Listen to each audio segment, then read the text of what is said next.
The Prophet ﷺ used to send out on the outskirts of Mecca a number of companions to watch and to make sure everything was safe and sound.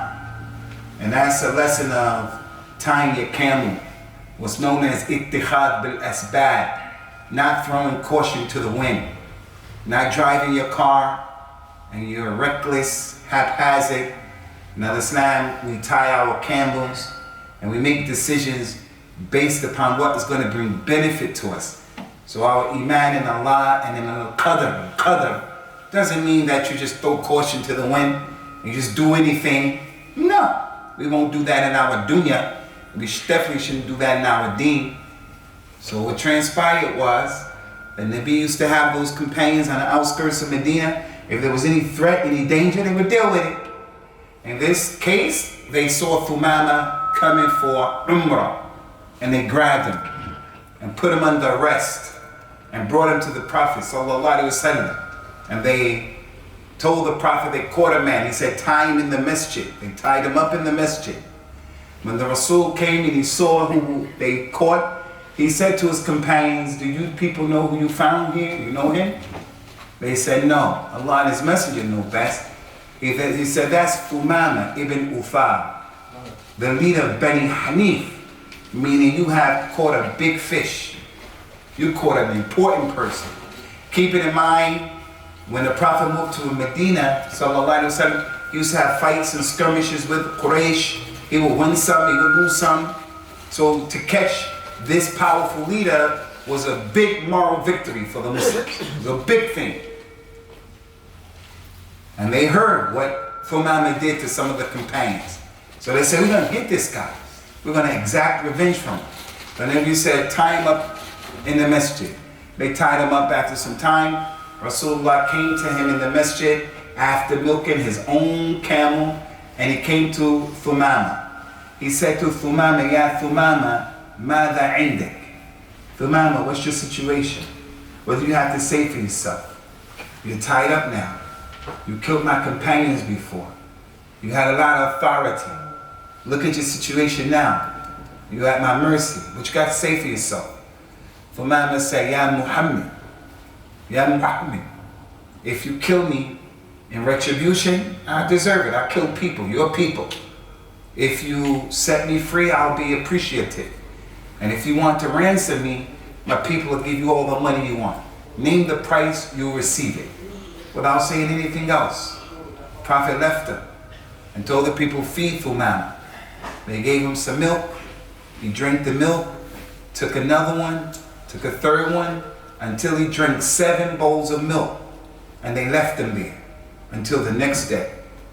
Prophet Muhammad came to him and said again, the next day, Ya Thumama, what's your situation? What you have to say for yourself? In the same arrogant, aggressive way, he said the same thing that I told you yesterday, Muhammad. If you kill me in retribution, I deserve it. I killed your people. If you let me go, I'll be shakir. And if you want to ransom, name your price. Without saying anything else. The Nabi ﷺ told the people, feed Thumama. They fed him the bowl of milk again. They don't got a lot of money. They didn't give him the rice that we're going to get today. He got 1 bowl, another bowl, 7 bowls. The Prophet left them until the 3rd day. Same thing happened the same way on the 3rd day. After that, the Prophet said to the people, let Thumama go. Let him go. Untie him. When they untied Thumama and he was walking through the masjid to get out of the masjid, there were people who were looking at Thumama who some of their relatives had been killed by Thumama. And they wanted revenge. But it's off limits for the Muslim to kill a person like that. Someone who the Nabi ﷺ has given him safety and security. A person just taking issues into his own hands and just doing something. It's not our religion. The companions looked at the situation and they just watched the man walk out of the masjid and he left. When he left and got away from the masjid, Thumama decided to stop, get off of his horse. He made a ghusl on his own. Nobody told him that. He did it on his own. He came back, came into the masjid. The people watched him walk into the masjid. He went to the Nabi ﷺ and he said, Ya Rasulallah, أشهد أن لا إله إلا الله وحده لا شريك له وأشهد أن محمدا عبده ورسوله. Ya Rasulullah, there was never a religion that I hated more than your religion. And now I love your religion more than any other religion.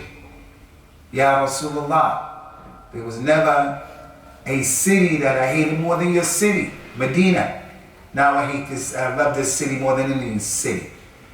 Ya Rasulullah, there was never ever a face I hated more than yours, and now your face is the most beloved face to me.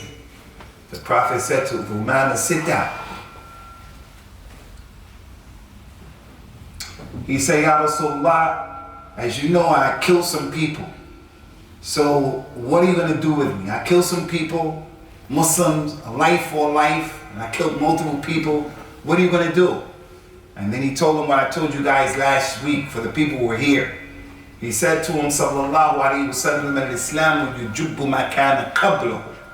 Al-Islam wipes away everything that went before it. So no matter what the person did, whatever you can think of, once the person becomes a Muslim, all of that is wiped away and nothing is over him. So the Nabi told the people, bring the milk. They brought the milk. He gave it to Usamah. Usamah took the milk, drank some of the milk, and passed it off. The previous days to that, he drank 7 bowls of milk. And each time that he drank the bowl, he drank it in one complete gulp. When the Prophet saw that, he started to laugh. They said, Ya Rasulullah, what makes you laugh? He said, verily, the kafir eats for 7 stomachs, whereas the Muslim eats for 1 stomach. Meaning before Usamah was a Muslim, he was a kafir. He was on that mindset of me, myself, and I. I'm hungry, so if it's 7 bowls, I'm going to drink all 7 bowls. It's about what I want, what I need, and everybody else and everything else secondarily. That's kufr and kuffar. Me, myself, and I. But in Al-Islam, Usamah saw the companions. He saw how they shared and how they dealt with the things. You didn't find that level of selfishness, community selfishness, me, me, me. You found them instead clearly showing him the hadith, none of you truly believes you love for your brother what you love for yourself. Those kind of things that he saw when he was locked up in the masjid. So as soon as he became a Muslim, he realizes, look at all of these people right here. We're poor. Look at all these people right here.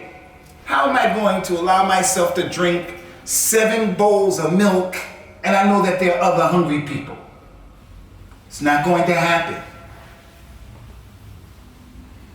Now I don't know, and I hope that you can conceive what I'm saying, because little things like making wudu and wasting a lot of water when we make wudu, knowing that there are Muslims in the world, in Africa and other poor countries, who are in dire need of water. So if we really love for our brothers what we love for ourselves, and we're not on that me, myself, and I thing, and making wudu, part of making a proper wudu is not wasting water. That's a religious responsibility. So again, I think you can understand what I'm saying with Usamah and the milk. He knows the condition of the Arabs at that time, the condition of the Muslims. They have a lot of money. Why are they drinking milk? They're not going to go get a lot of diverse foods. They don't have a lot of money. So now with all of these people looking right now, all of these people, this one person's going to take the bowl and drink it 7 times. Everybody's going to look at him like something is wrong with this guy if he's calling himself a Muslim, because there are people in this audience who are hungry, and we know that they're hungry. So he had that sensitivity. Where did he get that from? He got that from being in the masjid and watching the Muslims. After the milk incident, Usamah said, Ya Rasulullah, I was on my way to perform Umrah, but my brothers from your cavalry grabbed me. Should I continue to make the Umrah? He said, yes, continue your Umrah as a Muslim. Keep in mind, no Muslim up until this point ever made tawaf around the Kaaba. No one. 13 years Prophet Muhammad was in Mecca, he didn't make tawaf, he didn't make hajj, he couldn't. Hostile environment. He went to Medina, he didn't make hajj, he didn't go for hajj. This is the 6th year after the hijrah. No one made tawaf around the Kaaba. No one. When Thumama left to continue the trip, the people of Mecca got the news, Thumama became a Muslim. And to them that was sacrilegious for him to change his religion. They couldn't believe it. Some like Thumama became a Muslim. He's from the leaders of the Arabs. When he arrived there, he came saying, Labbaik Allahumma labbaik. Some young people from Quraysh were there guarding the Kaaba. They're going to shoot Thumama. The young people are like that. Young people. But some of the elders say, hey, you know who that is? That's Thumama ibn Uthal from Bani Hanif, from Al-Yamama. If we do anything to this man, the people of his tribe are going to come and decimate us. His tribe is not a tribe to be messed with. Give that man an opportunity to do what he wants to do. They said, well, we're not going to let him make tawaf around the Kaaba without making an effort. They sat with him and they said, Ya Thumama, we heard that you forsook the religion of your forefathers and you became a Muslim. You know there's some ayat of the Quran, يُرِيدُونَ أَن يُطْفِئُوا اللَّهِ بِأَفْوَاهِهِمْ وَيَأْبَى اللَّهُ إِلَّا أَن يَتِمَّ نُورُهُ وَلَوْ كَرِهَ الْكَافِرُونَ. They want to blow out the light of Allah they want to extinguish it by blowing out the light of Allah. But Allah refused for his light to be extinguished, even if the disbelievers detest it. So sometimes a Muslim is tested, his iman, his commitment to Islam, especially in the dunya. The people blow on you and they tell you, no, you can't do this. No, you can't go and you can't make Jummah. You can't pray here. You can't wear hijab. So today the Muslim is, used to saying that's the weakest of al-iman. So he takes the shortcut, the easy way. And sometimes the easy way is what you have to do. But it's not always. So that's how it was with Thumama. They tried to come to him and tried to scare him. And they used to do that to the companions a lot. A Jewish person said to Salman al-Farisi, and Salman al-Farisi is another revert whose story should be shared for the reverts to learn lessons from. But with Salman al-Farisi, a Jewish guy said to him, Salman, you're a Nabi. He taught you people everything. And he was saying that, hoping to extinguish the light of Islam by blowing on Salman's Islam, making him scared, making him afraid. Salman didn't cower. He said, that's right. He taught us everything. He even taught us how to go to the toilet. And then he proceeded to tell him the do's and don'ts of going to the toilet. But the point is, you don't find the companions being scared of people when they try to blow on them and put pressure on them. Sa'd ibn Abi Waqqas, his mother, tried to blackmail him and said he's one of the 10 people promised Jannah. She heard he became a Muslim. She said to him, if you remain a Muslim, I'm going to stop eating until I die. I'm going to kill myself, starve myself to death. And when I finally die, the community is going to say, you killed me. And that's a bad thing. He said, listen, mother, if you starve the soul that you have right now, and then you starve 99 after that, making it 100, I'll never leave my religion for you. And those ayahs were revealed to him and to us. But those ayahs still show you how to be nice to your mother and your father. Point is, you'll always find that consistently with the companions. You'll never find them dancing and asking people to let them blend in. You never find it. So in this case, they asked Thumama, we heard that you changed your religion of your forefathers. He said, no, I'm on the religion of my forefathers, the religion of Ibrahim and Ismail. I'm on the religion of Muhammad, Rasulullah, sallallahu alaihi wasallam. And he said, wallahi, I swear by Allah, no seed of grain, wheat is going to come to you people in Mecca unless Rasulullah says it's okay. And he started an embargo against them. And when he put that embargo on them, they were already suffering from drought. They were already suffering from problems. when the economic embargo was put on him by Thumam and his people, it really made things difficult for Quraysh. They contacted Rasulullah in Mecca and Medina. They say, Ya Muhammad, you're supposed to tie the ties of relationship, connect them, but you're killing us, we're dying, help us, have mercy. The Nabi told Thumama, raise the embargo. As a result of that, people in Mecca came to Al-Islam. As a result of the Islam of Thumama, the people of his tribe came to Al-Islam. As a result of all of that wisdom inside of the equation, Al-Islam flourished. So the hadith clearly shows many things. It shows the importance of hikmah in Al-Islam. And hikmah, I think everybody here knows that word is wisdom. But more important than the translation is that you understand hikmah is putting things in the proper place. Putting things in the proper place. That's wisdom. Allah is al-Hakim because He put everything in the proper place. He knew who to give children to and who not to give children to. Who to give boys, who to give girls, who to give a combination of both. So if a person doesn't have a child, his son, his daughter doesn't have a child, the person should never say, oh Allah, why you didn't give it to me? Allah knew what He was doing. He said al-Hakim. That one over there got a lot of money and that one doesn't have a lot of. Allah is al-Hakim. What happens in Palestine and Iraq, what happens in terms of the musibas that happen in our life. That one, he lost a child. That one lost 2 child. Over here, they lost 3 child. The person said, oh, why you? Hey, Allah is al-Hakim. When it comes to this religion, I want to do something about Palestine. I just want to, you can't do anything you want to do. You have to have hikmah. Hikmah, putting things in the right place. Some of you, may Allah bless you all. You're here in the masjid. It's a sign of your iman, inshallah. Praying, pray Jummah. You're trying to do the right thing. You traveled, came here, trying to do the right thing. But the person treats his mother or his father like a child. That's not hikmah. To treat your mother, your father like the child, and to treat your child like it's the mother and the father. Whatever your daughter wants, she gets it. Whatever your mother wants, she gets a hard time. That's not hikmah. Hikmah is treating and putting everything in its proper place.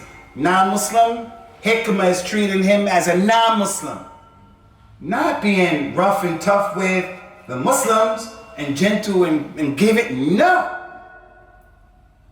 These are the people of the Sunnah, the people of the Sunnah. Hikmah is treating the people of the Sunnah as they deserve to be treated. Hikmah is not treating people and acting in a crazy way. And as it relates to hikmah, hikmah in da'wah, it's important. He said in the Quran about himself, يُؤْتِ الْحِكْمَةَ مَنْ يَشَاءُ وَمَنْ يُؤْتَ الْحِكْمَةَ فَقَدْ أُوتِيَ خَيْرًا كَثِيرًا. Allah gives wisdom to whoever He wants to give wisdom to. And whoever He gives wisdom to has been given a lot of good. So right now, we lack a lot of hikmah in our da'wah, the way we do it. Mothers and fathers, you're giving da'wah, you're educating, hikmah. Hikmah is not giving into everything your child wants. Just giving up whatever they want. That's not hikmah. You're going to destroy the child. And hikmah is not being rough and tough and preventing them from everything. So the Muslim has a religious responsibility to make jihad. Jihad. Put things in the proper place. Know what to talk about. How to talk about it. To who. Get an opportunity, go into a masjid for the first time, and they're on something else. They're on something else. They need da'wah. I go into that masjid, the very first thing I talk about is something complicated, something that's very sensitive, and before you get the foot in the door, they don't want to hear it because you opened up the wrong subject, although it's the truth what you're saying and what you're thinking. But they're not ready for that yet. So all of that is hikmah. And this thing with Thumama shows us the hikmah of the Nabi. Where? How? Clearly, by saying, tie him up in the masjid. The Nabi knows that Thumama is a leader. He's not from the regular people, the awam, the people, whatever people do, they do. He's a thinker. he's going to look at what's going on in that masjid, which shows another very important critical point, and that is the principle in Al-Islam, the actions speak louder than words. This is really important. Al-af'al abla min al-aqwal. People's actions speak louder than words. Do you not see, look at the dawah that Thumama got. Listen to the dawah. So many things. Thumama made a ghusl on his own. Nobody told Thumama to make a ghusl. Who told him to make a ghusl? He did that ghusl on his own.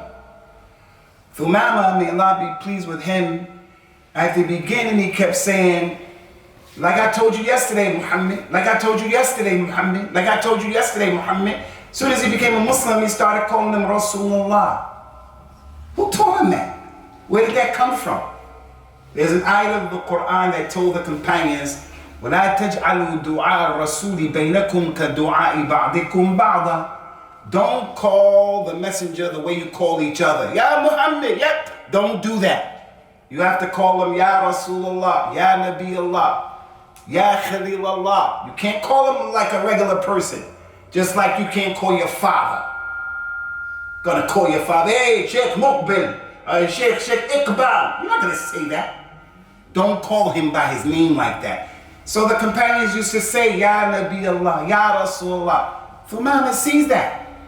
When he became a Muslim, he saw that was from the respect towards the Sunnah and towards the Nabi. And if you're gonna be a Muslim, you have to respect him. You have to respect his Sunnah. You have to respect his person. Sallallahu Alaihi Wasallam. So the point is, Ikhwani, Rasulullah, he did not stand over Thumama and give him a lesson.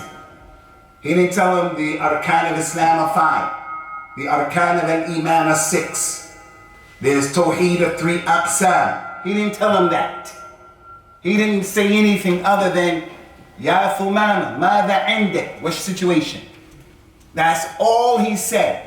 But he left it for the companions to do the actions of Islam. So you have to imagine this. Thumama is tied up in the masjid. Bilal ibn Rabah, the mu'adhin comes. He gives the adhan early in the morning while the people are asleep in Fajr time.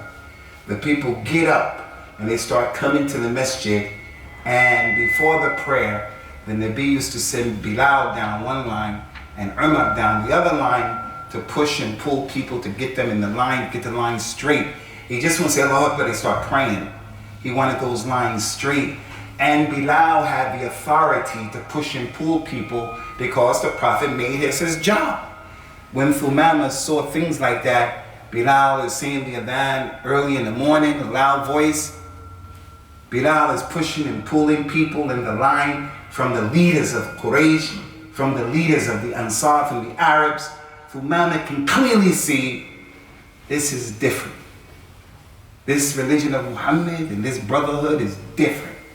This is not something me and my people are upon. As Arabs, this is different. Because they're not going to allow someone like Bilal to make that noise early in the morning, lose his head. He's not going to touch any Arab to pull or push, lose his life, get his hand chopped off. But when they all became Muslims, Bilal had a special position because he came from Mecca. He was one of the first people who became a Muslim. All of his sacrifices, Rasulullah raised him up. He's the mu'adhin. So the people respected. Hikmah. He's not just a regular companion.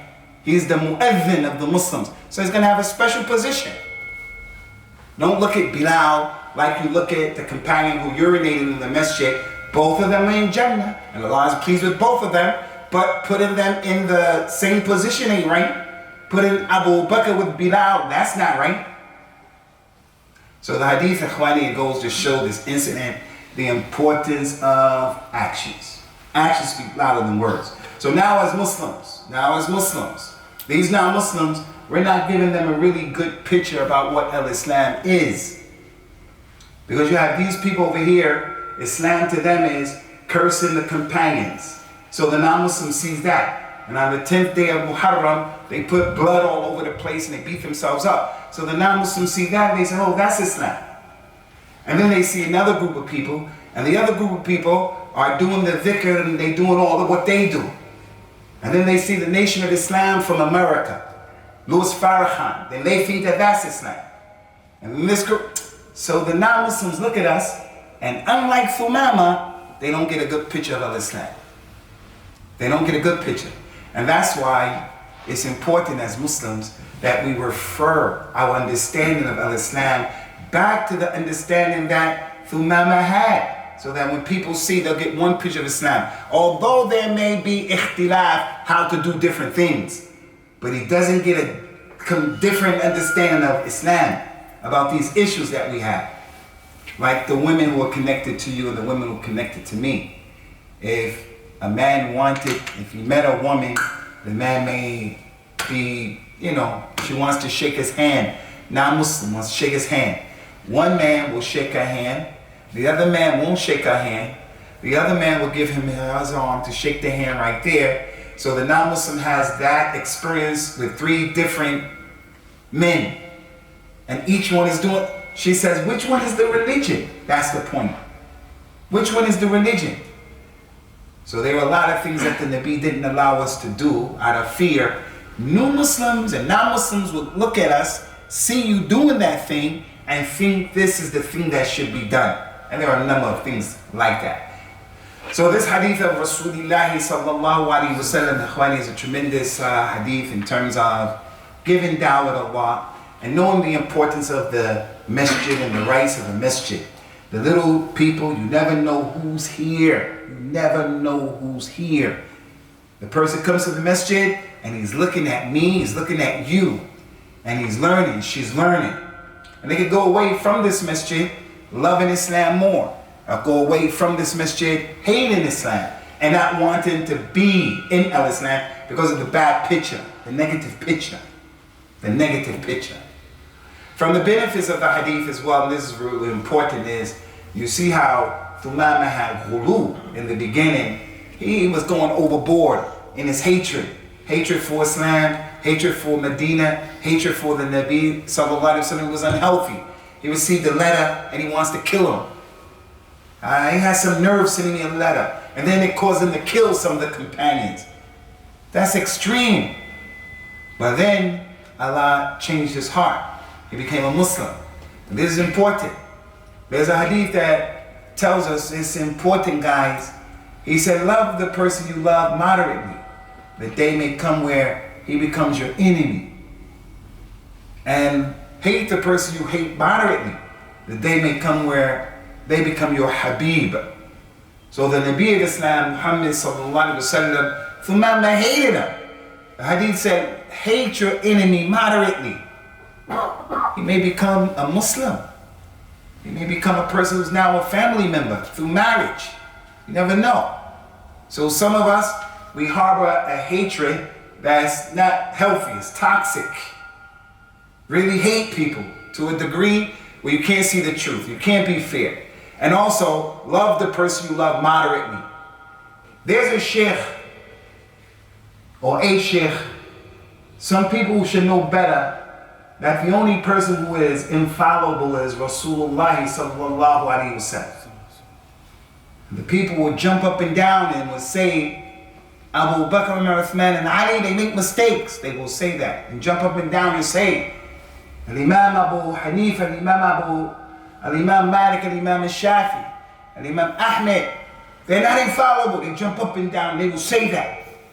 But at the same time, the extreme love that they have for their sheikh, if you say, I don't follow the sheikh like that, and I don't see that sheikh as being an alama, for this reason, they get upset with you, because it's extreme. So you young brothers especially, don't go overboard in your respect for people giving dawah. You know, some of our famous du'at, I name one like Mufti Mink. Mufti Mink is over a million hits and views. We say, alhamdulillah, if 1 million people can hear it, khair, alhamdulillah. But don't ever allow 1 million views to determine everything this person says is right or everything they say is wrong. Don't be a fanboy for sheikhs and du'at. Be a person who loves the truth. And whoever the truth comes from, we're going to give it the program. Because Allah Azza wa Jalla, He is al-Haq. And as the statement, they say it's a hadith, but it's not a hadith. It's true though. The Haq is the property of the believer. Wherever it comes from, he's going to take it. So it's not about going overboard. Even with the Messenger of Allah sallallahu alaihi wasallam, we don't go overboard with him. We worship Allah and Allah alone. And we worship Him by following the way of what was shown to us by the Nabi sallallahu alaihi wasallam. So this is the class that we wanted to mention, Ikhwani, as the last class before we deal with the book that the brothers have chosen, Kitab al-Tawheed. So if your brothers have any questions, inshallah, you can ask your question. After this, it's got some grub down the stairs. Gonna have some food for you, inshallah. You have any questions? Okay, then I'm going to ask you a few questions, inshallah. My man, what's your name? Fadan. Huh? Fadan. Fadan.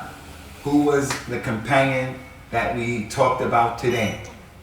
Not Obama, not your mama, not Pajama, not Usama. What was his name, Fadan? You know Fadan? You remember? One mama. Your mama. You couldn't help it, huh? Yeah, you couldn't help it. No, it's not your mama, man. Do you know, little man? Yep, the mama. Thu, not thermometer. Thu mama. I'm gonna say you say it. Thu mama. All right, Thu mama. Good job. Anybody remember Thu mama was the chief of what tribe? Muhammad was the chief of what tribe? Huh? Bani Hanif. Another thing, Ikhwani, Thumama is the first human being, the first companion that made tawaf around the Kaaba. He made it before any other companion. When this thing happened, he made tawaf, which goes to show, and this is critical as well, that in al-Islam, powerful people, although we don't go overboard, but if a person is powerful, they come to the religion, that's a big thing. We're not haters and things like that. The Nabi used to make dua to Allah, oh Allah, let Umar ibn al-Khattab come to the religion, or Abu Jahl, either these two, because they were powerful men. And if they came into Islam, the non-Muslims will say, whoa, Umar is a Muslim. So if a famous person, if a rich person came into Islam and the Muslims became happy, there's nothing wrong with that. There's nothing wrong with that. The problem is, due to our weak iman and stuff, people make up things and say that Michael Jackson, he became a Muslim, and after becoming a Muslim, he's going to be the mu'adhin in Mecca, and he's going to call the adhan for Ramadan. These types of statements indicate and show there's a weakness in the community. Because Michael Jackson doesn't embellish Islam. He doesn't make Islam strong like that. Yes, someone famous became Islam. Muslim people were happy about that. But we're not going to let any and everybody come to the religion and become the mu'adhin or anything like that. So that's a very important benefit. Someone who has power, he has money, prestige, if he comes to the masjid and the people of the masjid honor him and the people of the masjid give him respect, don't you come and get mad at that and say, oh, everybody is equal. No, everybody is not equal. This is a case where you're trying to give dawah to this person, because if he becomes a Muslim, inshallah, it's going to have the overall impact, which is positive on the ummah. So sometimes our youngsters, when they see things they understand it one particular way, they get mad. So even if it makes you upset and angry, don't blow up the spot. Come and ask someone and let it be explained to you, inshallah. That was the sunnah of the Nabi of Islam. We paid attention to people who had position. Okay? All right, Ikhwani, since we don't have any questions, we're going to stop now.